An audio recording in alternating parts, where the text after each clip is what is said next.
Men and women are different, and it's important to acknowledge these inherent distinctions. These differences aren't just superficial. They run deeper than we often realize, influencing how we perceive the world and interact with each other. And that matters. It shapes our interactions in profound ways. These differences shape our perspectives, influencing how we interpret information and approach problem-solving, conversations, and relationships. They are the subtle nuances that color every interaction. Ignoring them leads to confusion. Misunderstandings arise when we fail to recognize these fundamental differences. Acknowledging them opens the door to understanding. It allows us to bridge the gap and connect on a deeper level. For example, a woman might share a problem seeking empathy, wanting to feel heard and understood, while a man might jump in with solutions, driven by a desire to fix the problem and offer practical assistance. Neither is wrong. They're just following different conversational rules. They are approaching the situation from different, yet equally valid perspectives. Recognizing these patterns isn't about stereotypes or blame. It's not about assigning fault or reinforcing harmful generalizations. It's about understanding the unique strengths each gender brings. It's about leveraging those strengths to create more effective and harmonious relationships. These differences show up everywhere: friendships, romance, and the workplace. They influence how we connect, collaborate, and communicate in all aspects of our lives. Realizing that different isn't wrong changes everything. It shifts our perspective from judgment to curiosity and understanding. By learning to translate and appreciate these differences, by actively seeking to understand where the other person is coming from, we build stronger, more respectful relationships. We foster an environment of mutual understanding and appreciation. This is the first step toward better communication. It's the foundation upon which we can build meaningful and lasting connections. Men often use language primarily to convey information, share data, and solve problems efficiently. It's about getting to the point and finding solutions. This communication style is often referred to as report talk. It's a way of establishing status and sharing knowledge. Their style is typically direct, factual, and action-oriented. They focus on the key details and aim to achieve a specific outcome. When a problem arises, their instinct is to analyze it logically and find a practical fix. Men instinctively offer solutions as a way to help, demonstrating their competence and providing tangible assistance. For them, fixing the issue is a demonstration of care and a way to show they are invested in the other person's well-being. Women, on the other hand, often use what's called rapport talk, prioritizing connection and emotional expression. They use conversation to build connection, strengthen relationships, and share feelings openly. Details and emotional journeys matter significantly in their communication. It's about understanding the nuances and subtleties of the situation. The goal is to feel understood and validated, not just to solve the problem immediately. It's about creating a sense of shared experience.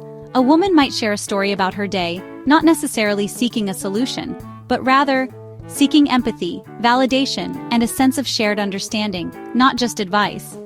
For her, being heard and understood is often the most important part of the solution. These different communication goals and styles can sometimes cause friction and misunderstandings in relationships. But understanding these differences helps us avoid common pitfalls and navigate conversations more effectively. Men, practice active listening before jumping in with solutions. Women, be clear and direct if you are specifically seeking advice or just a listening ear. Recognizing and respecting these different styles leads to better conversations, stronger bonds, and deeper understanding. It's not about right or wrong, or who's better at communicating. It's simply about acknowledging different ways of connecting and expressing ourselves. Understanding these fundamental differences is absolutely crucial for building and maintaining healthy, fulfilling relationships. Men often think in a compartmentalized, linear way, focusing on one thing at a time. They may need space to process emotions before talking. This isn't avoidance, it's how they find clarity. Women's thinking is more interconnected, juggling multiple thoughts and emotions at once. Talking helps women process and untangle their feelings. For men, silence can be processing. For women, conversation is processing. These mental patterns are strengths, not flaws. Understanding them helps us support each other better. Biology shapes our tendencies but doesn't dictate our destiny.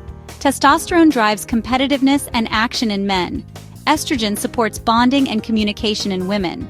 Men's brains often have more connections within hemispheres, supporting focus. Women's brains have more cross-hemisphere links, supporting multitasking and emotional integration. Evolution favored these traits for survival, but today they're just starting points. Our environment and choices matter too. Understanding these biological patterns gives us context, not excuses. It explains why men may seek competition and women, connection. Appreciating these roots helps us navigate our instincts. Biology is a map, not a mandate. Embracing our differences with all the unique perspectives and experiences they bring is the key to unlocking stronger, more resilient relationships, both personally and professionally. It allows us to connect on a deeper level. When communicating with men, be direct, concise, and clear in your message. State explicitly if you're seeking advice or simply need a listening ear. This avoids misunderstandings and sets clear expectations. Respect their need for space and time to process information and formulate their thoughts. Don't pressure them for immediate responses. When interacting with women, listen actively, paying close attention to both verbal and nonverbal cues. Validate their feelings and experiences. Empathy builds a strong and lasting connection. Show that you understand and care. In the workplace, strive to combine men's decisiveness and action-oriented approach with women's collaborative and inclusive style. This synergy leads to more balanced, effective, and innovative teams. The ultimate goal isn't to force everyone into a single uniform style or mold, but rather to recognize and value the diverse strengths and perspectives that each individual brings to the table. Remember that every person is unique, with their own individual experiences and ways of seeing the world. While these general patterns can offer a helpful starting point for understanding, they are not definitive rules. Practice self-awareness, observe your own biases, and cultivate patience in your interactions with others. The world needs both decisive action and deep, meaningful connection to thrive. By truly understanding and celebrating our differences, rather than trying to erase them, we can build stronger, more meaningful, and more fulfilling bonds with one another. Together, we can create a world where everyone feels seen, heard, valued, and respected for who they are. That's the transformative power of real understanding and genuine acceptance.